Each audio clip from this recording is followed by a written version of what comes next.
c'est l'impact de la puissance de Dieu qui était en lui. Et c'est par la démonstration du Saint-Esprit. Il faut que les chrétiens démontrent en eux la puissance de Dieu pour que nous puissions faire face au monde.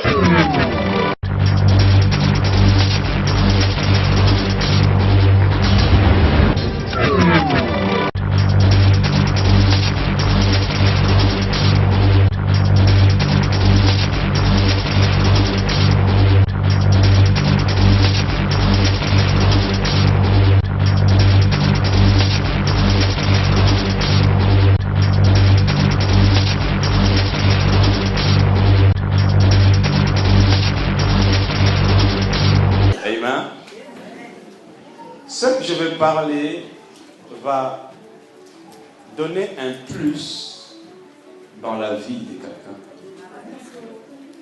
Mon message, je l'intitule « De quelle famille es-tu » ? Tu es de quelle famille ? Tu es ivoirien, tu es sénégalais, tu es américain, français. Aujourd'hui, nous allons découvrir certaines réalités et qui fait en sorte que beaucoup sont dans des églises, n'évoluent jamais. Alléluia. Je vais vraiment être calme afin que je puisse appréhender cette pensée au-dedans de toi pour que tu comprennes. Parce que la Bible dit la foi vient de ce qu'on entend. Ce que tu vas entendre va booster ta vie et va changer le cours de ta vie. Alléluia. Sois vraiment sensible. C'est pourquoi moi-même je suis sensible. Il y a une chose que je me suis beaucoup posé la question, pasteur, tout au long de ces moments dans la présence de Dieu, sur la vie chrétienne. Alléluia. Et le Seigneur pouvait me répondre par beaucoup de questions que je me suis posées. Pourquoi les chrétiens sont tant dans l'attente du Seigneur, mais ils finissent par se décourager ou par changer des attitudes ou des pensées. Mais par contre, les satanistes arrivent à s'asseoir et à demeurer dans la présence de leur maître jusqu'à ce qu'ils obtiennent ce qu'ils désirent. Alléluia. Et le Seigneur pouvait me faire comprendre que ce n'est pas au fait le problème de celui qui donne, mais c'est le problème de la compréhension de celui qui reçoit. Dis amen. La compréhension, pasteur, aujourd'hui, que j'ai compris de chrétiens, c'est qu'ils ont le manque de la personne ou le manque de la compréhension de la personne qui nous a été attribuée, qui est notre directeur, qui est notre conducteur, qui est notre gouverneur. Je parle de la personne du Saint-Esprit. Dis amen. Amen. Dis après moi, le Saint-Esprit. Dis encore fort, le Saint-Esprit. De plus je comprends et plus je mène une vie d'intimité avec le Saint-Esprit, des portes s'ouvrent, des barrières tombent. Alléluia. Bien-aimé, aucun démon, aucun sorcier, aucun sataniste ne peut résister face à la présence du Saint-Esprit. Face à la présence de la personne qui a compris le Saint-Esprit. Face à la personne qui vit, qui mange, qui dort, qui se réveille avec le Saint-Esprit. Si tu vis avec le Saint-Esprit, rien ne pourra t'atteindre. Alléluia. Alléluia. Jésus est venu. Jésus travaillait. Jésus agissait dans son temps par son ministère.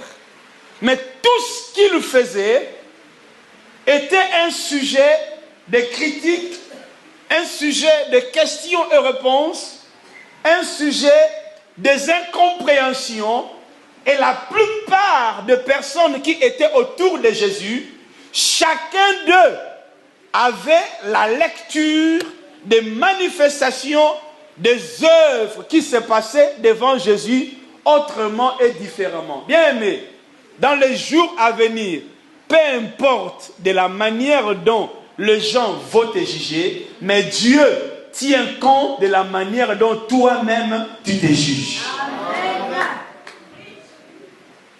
Je reprends cette phrase. Peu importe de la manière dont les gens vont te regarder, de la manière dont les gens vont t'observer, de la manière dont les gens vont te voir, peu importe de la manière dont les gens vont se regrouper, critiquer, parler à ton sujet, peu importe, même si ces choses parviennent à tes oreilles, mais la conclusion de cette réunion dépend de toi. Ce que tu dis, ce que tu penses, bien aimé, va conclure ton lendemain. Qui dit Amen? Qui dit encore Amen? Et Jésus agissait autant. Il travaillait formidablement. Jusqu'à ce que sa famille avait une autre pensée à propos de lui. Dis Amen. Ce qui m'a été touché, donc ce qui me touche. Et c'est là que la Bible dit, tu auras les ennemis, les gens de ta propre maison. Donc cela veut dire que même tes frères, même tes sœurs peuvent difficilement te comprendre. Eh bien, mais peu importe. Aujourd'hui, beaucoup de chrétiens veulent se défendre, veulent s'expliquer. Bien aimé, un franc-maçon ne s'explique pas. Il ne se justifie pas. Il est maçon, il terminera maçon. Mais c'est que nous, des chrétiens, qu'ils veulent vraiment... Et tu verras, même des pasteurs, ils se mettent même devant la chair. Vraiment, moi, je ne comprends pas. Les gens disent que moi, j'ai la magie. Est-ce que j'ai la magie? Moi, je dirais, on ne sait jamais. C'est toi seul qui sais si tu l'as ou si tu ne l'as pas. Dis Amen. Mais ce sont des faux combats. Ce sont des faux débats. Alléluia. Que tu le veuilles ou pas, bien-aimé, tu auras ces deux personnes à côté de toi. Ton ennemi et ton ami. Dis à ton frère, dis à ta soeur, tu auras un ennemi et tu auras un ami. C'est à toi de faire le choix. Alléluia. D'aller vers qui et de refuser qui. Si tu refuses l'ami de l'ennemi, tu vas embrasser ton ennemi. Si tu refuses l'ennemi, tu vas embrasser ton ami. Ne donne pas ton oreille à ton ennemi parce qu'il va toujours te casser. Alléluia. Praise God. Et beaucoup vont vers les ennemis. Amen. Pasteur, j'ai entendu, on a dit que tu es ceci. Gloire à Dieu. Parce que j'ai entendu, tu vois, non, gloire à Dieu, bien-aimé. Tout ce que les gens disent de moi, je dirais, gloire à Dieu. C'est moi-même qui dit que je suis ce que Dieu dit que je suis. Je suis le reflet de Dieu. Je suis l'héritier de Dieu. Je suis le fils de Dieu. J'ai la vie de Dieu en moi. Peu importe de ce que les gens pensent. Mais je suis le reflet, la gloire, l'empreinte, la main de Dieu. Si tu veux voir Dieu, vois-moi. Amen. Alléluia. Amen. Eh bien, mais ça sera grave pour eux. Mais ça sera la joie au ciel pour eux qui sont dans la joie parce que le Seigneur m'a appelé ainsi, dit Amen. De quelle famille es-tu? Je termine mon introduction. Alléluia. Jésus, quand il travaillait, les gens avaient toutes les idées autour de lui. Un jour, les gens sont venus, ils disent, ils chassent les démons par les princes des démons.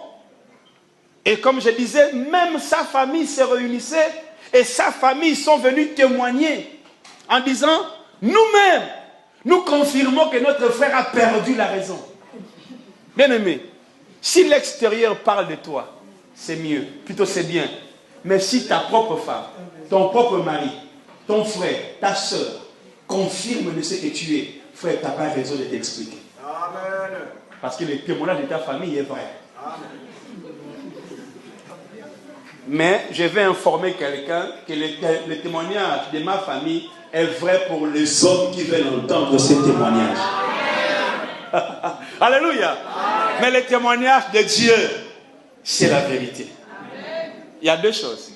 Il y a ce qui est vrai et il y a ce qui est la vérité. Beaucoup de gens tendent vers ce qui est vrai. Mais ce qui est vrai ne peut ne pas être une vérité. Alléluia. Alléluia. Si vous allez en Europe, vous allez voir certains hommes qui se sont transformés en femmes. Tu ne verras rien en lui d'un homme. Tout est devenu femme, jusqu'au sexe. Femme. Oui. Et il y a des femmes qui sont devenues des hommes. Tout est homme. Ils sont allés même à la mairie, changer même l'acte de naissance. Mettre même sexe masculin ou sexe féminin. C'est vrai que c'est une femme devant moi. Mais c'est la vérité, c'est un homme. Alléluia. Bien aimé, la vérité est difficile à comprendre. Qui dit amen? C'est pourquoi Jésus disait toujours, vérité, c'est la vérité. Alléluia. Pourquoi Jésus disait c'est la vérité? Parce que pour que quelqu'un réalise que c'est une vérité, il faut que cette personne vive dans le monde des esprits. Parce que ce n'est qu'un homme spirituel ou une femme spirituelle qui peut réellement dire que non, non, ce qu'il dit est une vérité. Amen. Qui dit amen? Amen. Qui dit encore amen? Amen. Il y a faux, il y a vrai. Mais je veux bien aimer que ton langage aille dans le monde de vérité. Jésus, quand il travaillait, les gens étaient là tous. Mais la Bible dit, un homme a pu avoir le courage de venir vers Jésus et de chercher à savoir, de chercher à découvrir ce qui se passe. Écris ces versets, tu vas les lire à la maison. Ne lis pas ça à l'église. Parce qu'il y a beaucoup de gens qui profitent de lire à l'église, mais ils n'ont pas le temps de lire à la maison. Donc ferme ta Bible, écris seulement dans les cahiers, mais tu vas lire à la maison. Alléluia. Quand je prêche, j'aime pas que les gens lisent. J'aime que tu ailles lire à la maison. J'aime que les gens écrivent, mais pas lire. Dis amen. Je crois que le pasteur ne va pas me contredire, même si je suis maintenant le maître de... Ok, Jean chapitre 3. À partir du verset 1, tu écris jusqu'au verset 9 ou jusqu'au verset 19. Tu écris et tu me regardes. Je vais lire. On est prêt? Ok. Je vais vraiment être calme parce que c'est ça. Pour moi, c'est l'école. Je vais te présenter, t'imprégner, te donner quelque chose. J'aime pas trop. Je suis déjà sorti de choses. Vous serez bénis. Et l'année arrive à la fin. Pasteur, mais c'est comment? Parce que tu n'as pas compris les choses. Tu n'avais reçu que des slogans. Il fallait maintenant que tu puisses matérialiser ces slogans. Alléluia. Gloire à Dieu. Écoutez ce que la Bible dit. Parmi les pharisiens, il y a un homme appelé Nicodème. C'est un chef des Juifs, un docteur de la loi. Il connaît les choses de Dieu. Il vient trouver Jésus pendant qu'il fait nuit. Il dit à Jésus, Maître, nous les savons. Alléluia. Donc je dis à quelqu'un, ils savent qui tu es. Alléluia. Même s'ils ne viennent pas parler, mais là où ils font leur réunion, ils savent que tu as quelque chose. Alléluia. Donc ne te lamente pas, ne cherche pas à t'expliquer. Il y a un groupe de gens qui savent que non, toi là, tu as quelque chose. Alléluia. Il dit, nous les savons. J'aime beaucoup cette phrase. Nous le savons. Suivez bien. Dieu t'a envoyé pour nous enseigner. C'est un maître qui parle. C'est un docteur. Mais ce docteur a compris que je n'ai pas encore compris certaines choses. Et nous savons que cet homme est venu pour nous enseigner. Personne ne peut faire les signes étonnants que tu fais si Dieu n'est pas avec lui. Il y a deux êtres. Soit c'est le diable, soit c'est Dieu. Et ce que tu fais, personne ne peut le faire si Dieu n'est pas avec lui. Alléluia. Mais sa famille, d'autres personnes ont jugé, ont décidé que cet homme agit par la puissance du diable. Mais Nicodème a étudié, a analysé, il a dit rien de ce qui peut arriver. Le miracle, la guérison, les paralytiques marchent, les aveugles voient, les pains ont été multipliés. C'est qu'il y a un pouvoir surnaturel. Il y a une puissance surnaturelle qui dégage dans la vie de cet homme. Ça veut dire que Dieu agit dans la vie de cet homme. Bien aimé, je vais dire à quelqu'un ce matin, de la même manière que le pouvoir spirituel agissait dans la vie de Jésus, je veux que cela agisse aussi dans ta vie au nom de Jésus. Je dis, je veux que cela agisse dans ta vie au nom de Jésus. Tout dépend de ce que de ce que tu es appelé à faire sur la terre. Ce que tu es appelé à faire sur la terre, tu dois dégager le pouvoir spirituel du Dieu vivant pour réussir dans toutes tes entreprises. L'échec est lié quand on ne dégage pas les capacités surnaturelles. Nous condamnons les maçons, mais ils ont raison, parce qu'ils développent les forces spirituelles de leur maître. Mais nous, les chrétiens, nous ne développons pas les forces spirituelles de notre maître. Au contraire, c'est la peur, les angoisses. Nous crions, il y a des prières, bien aimées, qui sont des prières de peur. Mais il faut que les chrétiens arrivent à croire en lui que j'ai la vie de Dieu en moi. Comme dit Paul, si je vis, ce n'est plus moi qui vis, mais c'est Christ qui vit en moi. Le diable ne peut pas m'atteindre. Nicodème dit, si Dieu n'est pas avec toi, tu ne peux pas faire ces choses. En fait, en d'autres termes, maman, Nicodème voulait comprendre comment je peux faire pour que j'arrive aussi à faire comme toi. Alléluia. Et c'est ça le problème. Je suis maître, je suis docteur, j'enseigne la parole de Dieu. Mais je vois que je suis bloqué, je suis limité. Et je me suis rendu compte qu'il y a quelque chose qui se passe en toi qui nous dépasse. Tu as une lumière extraordinaire. Tu as une capacité que nous n'avons pas.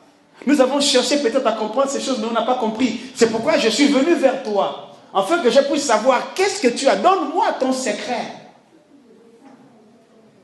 Alléluia. Bien aimé, aujourd'hui, beaucoup de gens veulent chercher le secret, veulent chercher les gris-gris. Nous voulons, et tu verras, je connais un pasteur, il est allé voir un autre pasteur pour dire que non, certainement tu vas voir quelque chose. Montre-moi, pour que moi aussi je puisse avoir aussi une grande foule, une grande église. Mais le secret est dans ce que nous allons partager ce soir. Plutôt ce matin, dis Amen. Amen. Encore Amen bien. Amen. Jésus lui répond, tu l'as dit. C'est la vérité.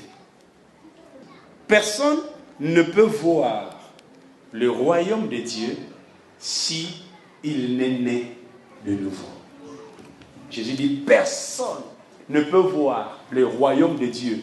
Personne ne peut être environné, être servi par les anges de Dieu. Les anges de Dieu ne peuvent pas être à ton service si tu n'es pas né de nouveau. Maintenant, c'est une question à poser. Cette naissance nouvelle, elle est comment? Alléluia. Personne ne peut faire ces choses s'il n'est pas né de nouveau. Nicodème dit à Jésus, comment est-ce que quelqu'un peut naître quand il est vieux? Est-ce qu'il peut retourner dans le ventre de sa mère et naître une deuxième fois? Jésus répond, je te le dis, c'est la vérité. Personne ne peut entrer dans le royaume de Dieu s'il n'est né. Tu vois, la réponse de Jésus, il revient toujours à ce que lui il croit. Il ne veut pas chercher des explications. Bon, tu vois, bon, c'est... Non, non, je te dis la vérité, personne ne peut entrer dans le royaume de Dieu. Ça, c'est une deuxième phase. Premièrement, il dit personne ne peut voir. Deuxièmement, il dit personne, deuxièmement, il dit personne ne peut entrer. Moi, je peux dire ce soir, personne ne peut marcher avec Dieu. Personne ne peut faire des exploits dans ses entreprises si il n'est pas né de nouveau. Maintenant, je reprends encore ma question. C'est quoi cette nouvelle naissance? Ok, on va comprendre ça tout à l'heure.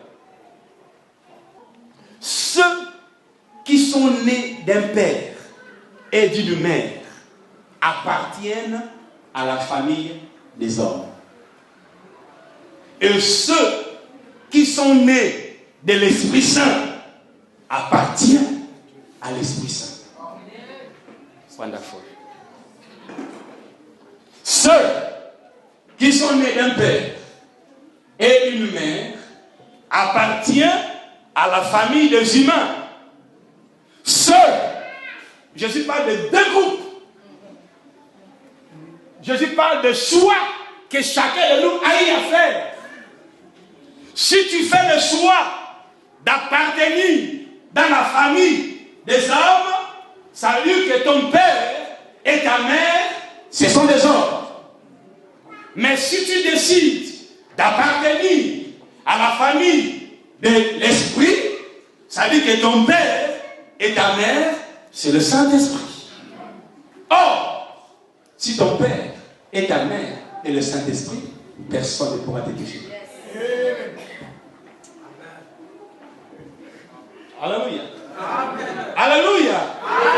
Personne ne pourra mettre la main sur toi simplement parce que ce n'est pas la chair qui vit, mais c'est l'esprit qui vit. Terminons la lecture et on va entrer dans la pensée.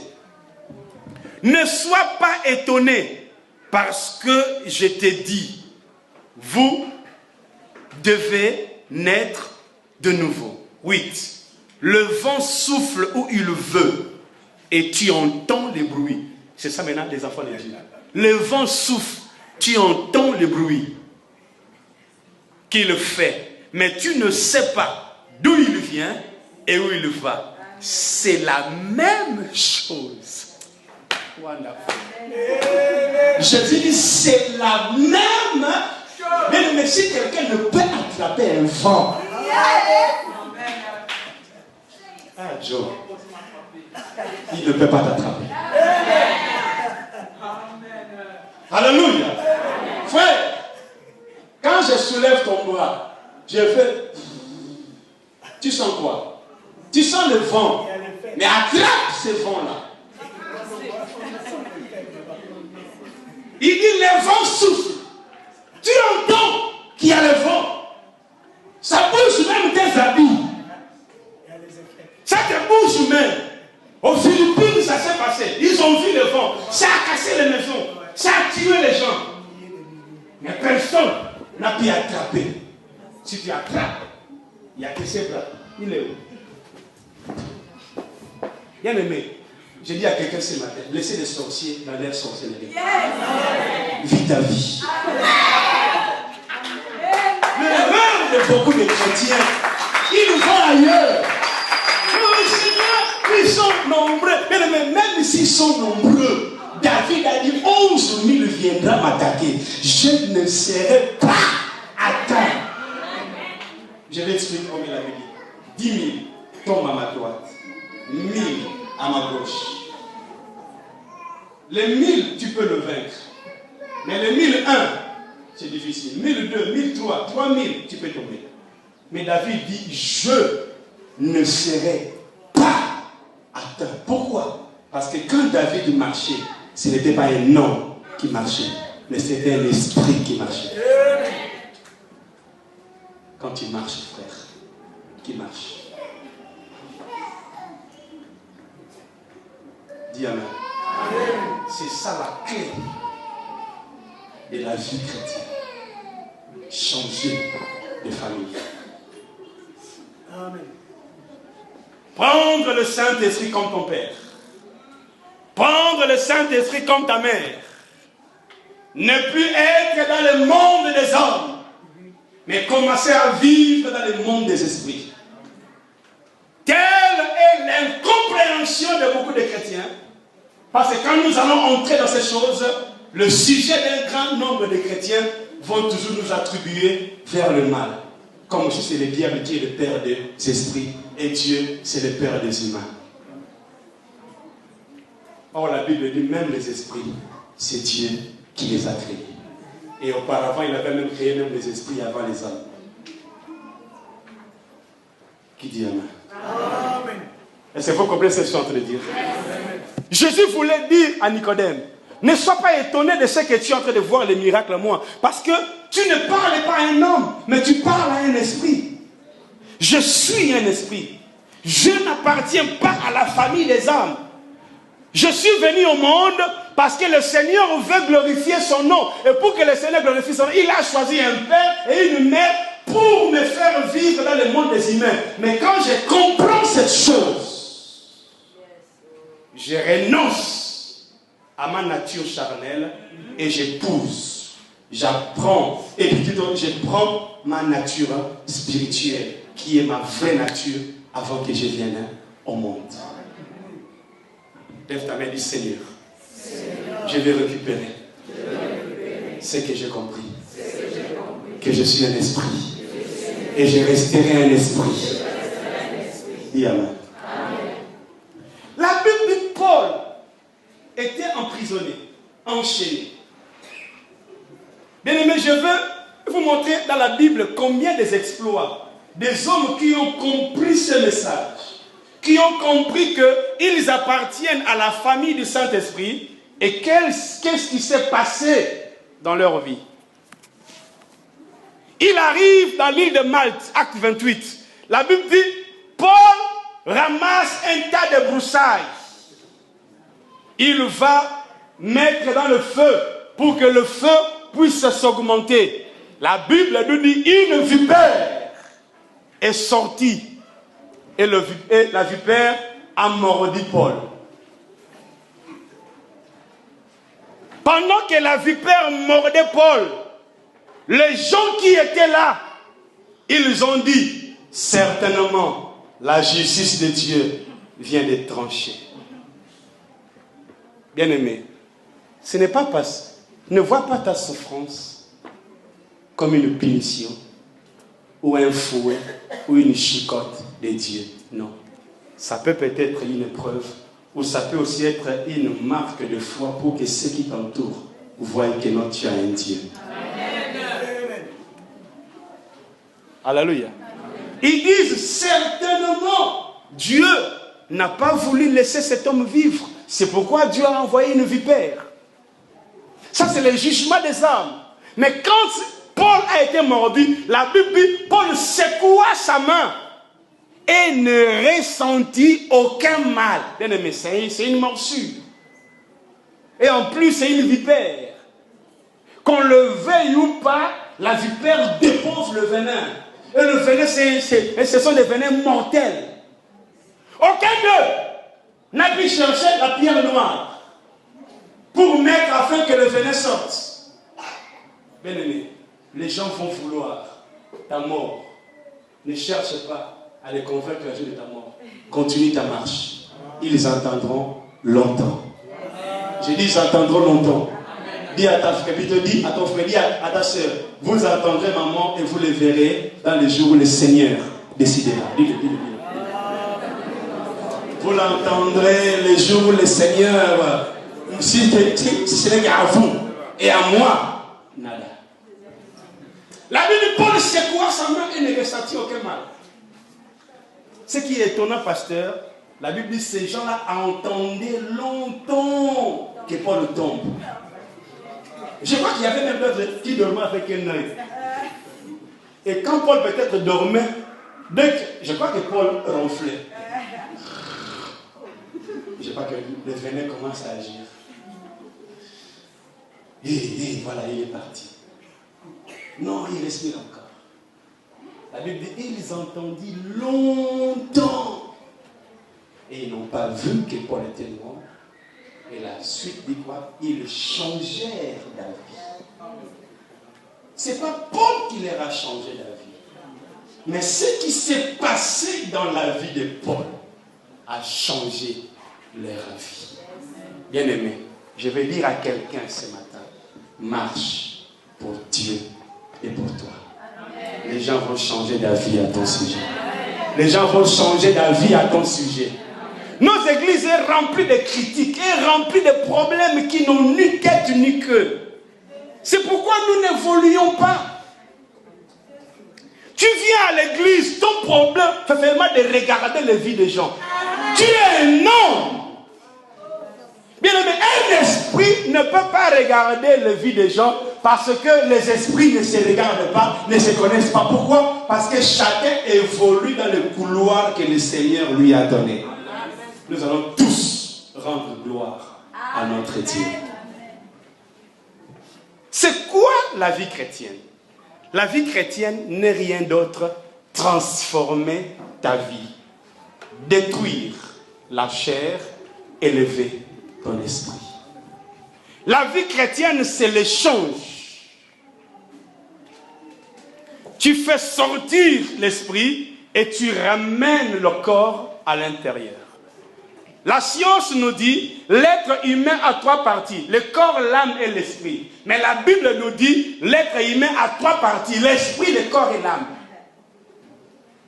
La science commence par le corps, mais la Bible commence par l'esprit. Donc en réalité, l'homme, selon Dieu, c'est l'esprit. Alléluia. Alléluia. Pourquoi l'homme selon Dieu c'est l'esprit? Parce que c'est ce que Dieu a créé. Bien aimé, ta chair n'est que poussière. Il a dit à Adam, tu es poussière, tu retourneras poussière. Il n'y a aucun exploit, il n'y a aucune victoire, il n'y a aucune gloire, il n'y a aucune élévation, il n'y a aucune prospérité, il n'y a aucun mariage, il n'y a aucun succès à celui qui marche dans la chair. Amen. Tu n'as pas dit amen. J'ai dit tu n'as pas dit amen. Quel que soit le sacrifice que tu vas faire, quelles que soient les prières que tu vas faire, aussi longtemps que tu demeureras dans la chair, tu n'auras rien. Tu vas vivre des miettes. C'est la vérité. Mais si tu commences à prendre cette conscience, marchez selon l'esprit, et vous n'accomplirez pas les désirs de la chair, maman, la victoire m'appartient. Je dis la victoire m'appartient. La victoire m'appartient, dis-le encore. Il y a une différence entre ceux qui servent Dieu et ceux qui servent le diable, parce que ceux qui servent le diable ont détruit en eux la chair. Mais les chrétiens exhibent encore la chair. Le diable, bien-aimé, peut dire à ses agents, aux satanistes, donnez-moi ton enfant. Il ne va pas refuser. Mais quand un sorcier bouffe son enfant, il pleure que t'as dit, mon enfant, mais la nuit, il part. J'aurai encore d'autres. Dis amen. Un sataniste, bien-aimé, pour avoir une promotion, il livre son enfant. Ou sa femme, vous le savez, on parle de crimes rituels ici, c'est quoi? Ils n'ont pas pitié des arts. Mais bien aimé, il répond à la loi céleste. Alléluia. La première des choses. Quelqu'un m'avait dit, pasteur, enseigne-moi comment je vais faire pour vraiment que je puisse manifester la présence de Dieu. J'ai dit, si tu veux laisser la présence de Dieu, détruis en toi les sentiments. Dieu a horreur de ceux qui vivent dans les sentiments. Et nos églises sont remplies par des sentimentaux, sentimentales, sentimentalistes, sentiments, jusqu'à ce qu'ils sont en train de mentir. Dis amen. Écoute les sentimentaux. Pasteur, moi je ne peux pas te quitter. Non, tu es un bon pasteur. Non, tu es un bon prédicateur. Le jour, c'est moi, tu vas les piétiner. Parce que ça fait la dernière fois. Tu ne me connais même pas. Alors, je parle d'ici. Mais tu m'avais déjà dit que tu m'as pas dit. Pourquoi tu pars? Alléluia. Pourquoi? Parce que simplement, je suis un pasteur que tu aimes dans la chair. Et comme la chair aime, j'aime ça, c'est beau, c'est ça. Alléluia. Et les jours où je vais frapper dans ton corps, c'est ce jour où tu diras que non, voleur, congolais, tricheur, il vient détruire ici. Je pense que vous ne parlez pas de ça. Vous parlez de ça, je sais. Mais ça peut me faire ni chaud ni froid parce que je suis un esprit. Dis amen. Bien aimé, critiquez comment quand tu veux critiquer, les gens vont toujours être au-dessus de toi. Pourquoi? Parce que ceux que tu critiques, bien aimés, sont des esprits. On ne peut jamais critiquer un esprit. Parce qu'il ne regarde jamais les hommes. Qui dit amen? Amen. Qui encore Dieu mis amen? Amen. Détruisons les sentiments. Il y a deux choses qui me touchent dans la Bible. Je disais à quelqu'un, je dis, si tu veux réussir dans la vie, lis la Bible. Applique la Bible. Pratique la Bible. Tu vas réussir. André, ce verset dit, un homme est venu vers Jésus. Et il dit à Jésus, je vais te suivre. Il a dit ça. Et Jésus dit à cet homme-là, viens. Simple, viens. Et cet homme dit à Jésus, attends d'abord que j'aille enterrer mon père. Qui était mort? Son père. Bien aimé, Jésus, à la minute, il ne cherche même pas à réfléchir. Il rétorque. Laissez les morts enterrer les morts. Toi, suis-moi. Maman, en réalité, tu vas venir.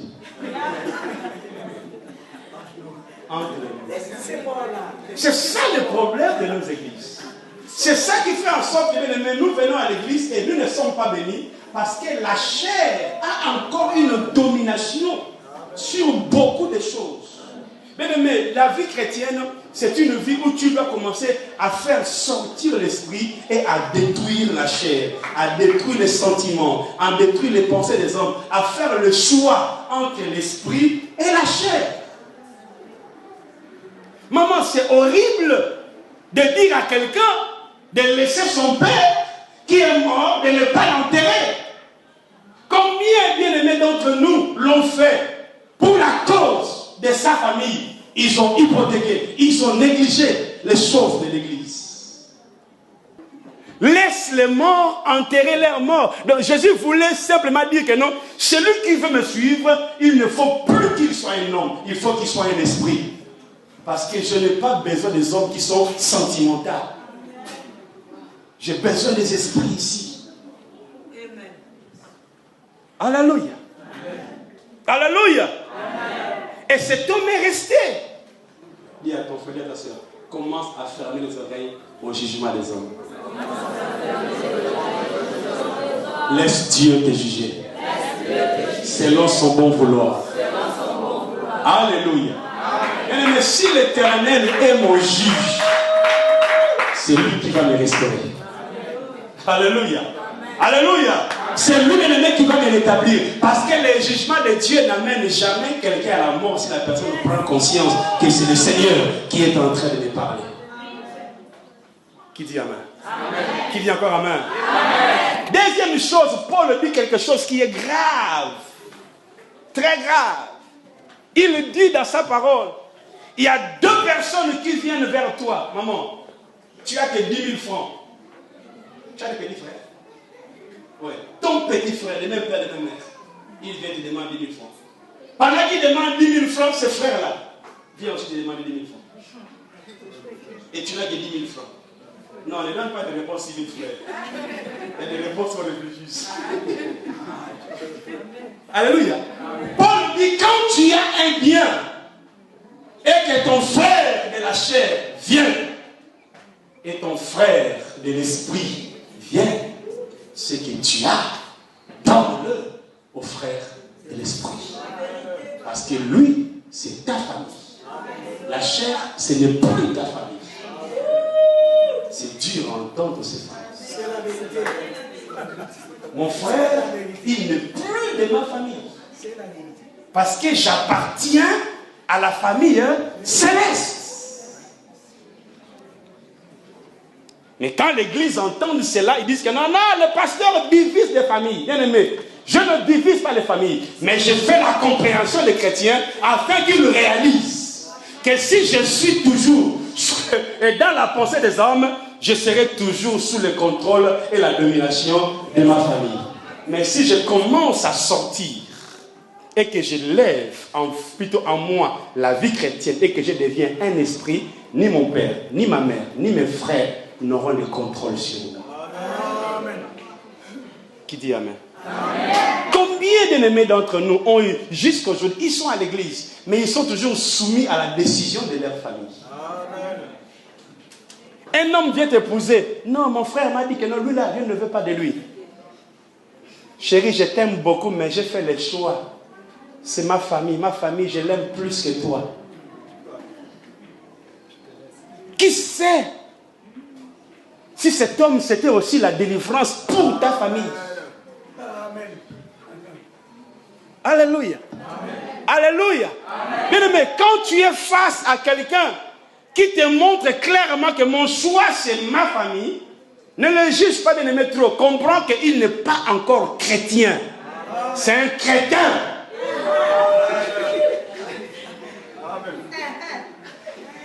Il y a une différence entre un chrétien et un crétin. Il n'est pas encore... Frère, il y a beaucoup de gens qui disent, non, moi je suis très bien aimé. Un chrétien, c'est la manifestation des œuvres de l'esprit en toi. Un point, un trait. Il faut qu'on lise en toi que tu n'as plus la chair, mais l'esprit est en train de dominer. Tu agis, tu marches selon les actions du Saint-Esprit. Au fur et à mesure, tu verras toi-même le changement. Mais l'église, pour moi, est censée être appelée l'assemblée de saints. Or, les saints, ce sont des esprits. Mais si je dis à quelqu'un, tu iras en enfer, ça dit que tu n'es pas encore chrétien. Allez-y, comprends. Mais si face à moi, bien aimé, il y a un chrétien, je n'ai plus le droit de te le dire. Pour moi, je sais seulement te le dire, fortifie-toi. Protège ta foi. Combat les bons combats. Ne mène pas une vie de désordre parce que l'esprit doit être pur. Devant Dieu, dis Amen. Amen. Qui dit encore Amen bien? Amen. Alléluia. Est-ce que je me fais comprendre? Amen. Développons bien aimé en nous la capacité, la qualité, la force de l'esprit. Nous manifesterons cela. Bien aimé, quand tu deviens un chrétien, quand tu deviens un enfant de Dieu, le péché va commencer à fuir. Les désirs de la chair vont commencer à partir. Bien aimé, ça me donne. Tu vois quelqu'un, un chrétien, j'ai envie de boire l'alcool. Tu n'es pas un chrétien. Comment un chrétien peut dire que j'ai envie de boire? Donc ça dit que la chair agit encore. Alléluia. Bien aimé, j'étais païen à l'âge de 15 ans, 16 ans, j'ai buvais beaucoup de l'alcool. Mais quand j'ai donné ma vie au Seigneur, aucun pasteur n'avait prié pour moi pour chasser les démons de l'alcool. Au fur et à mesure, j'étais dans la prière. Saint-Esprit, aide-moi, soutiens-moi, relève-moi. Pendant qu'il me levait, il enlevait lui-même les désirs de l'alcool. Plus tu t'approches de Dieu, plus les problèmes de la chair sont en train de partir. Mais faites cette étude. Va à la maison tout à l'heure, allume le feu, mets-toi à côté du feu. Tu vas commencer à avoir quoi? La chaleur. Et quand quelqu'un va te toucher, il aura quoi? La chaleur. Plus tu t'approches de Dieu, plus tu as la chaleur de Dieu. Plus tu t'approches de Dieu, plus le mal, le péché, les désirs, les dégoûts, les envies sexuelles, toutes ces choses vont partir. Et c'est à ce moment-là, bien aimé, que tu deviens maintenant un homme puissant, qu'autour de toi, ils diront, montre-nous quel est le loge que tu es rentré. Bien aimé, mon loge, son maître s'appelle le Saint-Esprit. Oh, oh, oh, oh. Alléluia! Mon maître de mon loge s'appelle le Saint-Esprit. Alléluia! Et quand il vient avec moi, bien aimé, toute chose doit être déplacée. Parce qu'aucun homme ne peut l'attraper. Si on ne peut pas l'attraper, moi aussi, on ne peut pas. Qui dit Amen? Amen. Ceux qui ont en eux la puissance du Saint-Esprit, ils ont toujours triomphé. Ils ont toujours vaincu. Ils ne verront jamais la taille, le nombre de l'adversité, parce qu'il n'est pas seul. Il a une armée innombrable. La Bible dit Élie était avec le prophète de Baal et le prophète d'Astarté. Ils étaient au nombre de 900 personnes. Élie était seul. Ça, c'était quand même mieux. Mais ce qui était plus mieux, Élie dit au peuple maintenant, choisissez qui vous voulez. Soit vous allez vers les prophètes de Baal, ou soit vous venez vers moi. Élie voulait un peu permettre tellement que ces gens-là soient un peu auprès de lui, parce que si quand même on a des gens à côté de nous, on sent quand même un peu d'assurance. Frère, je n'ai pas besoin d'être assuré par un homme. Dis à ton frère, dis à ta soeur, ta présence ne va jamais m'assurer. Car un jour tu peux m'abandonner. Alléluia. J'ai besoin de la présence du Saint-Esprit, car il ne m'abandonnera jamais. Alléluia.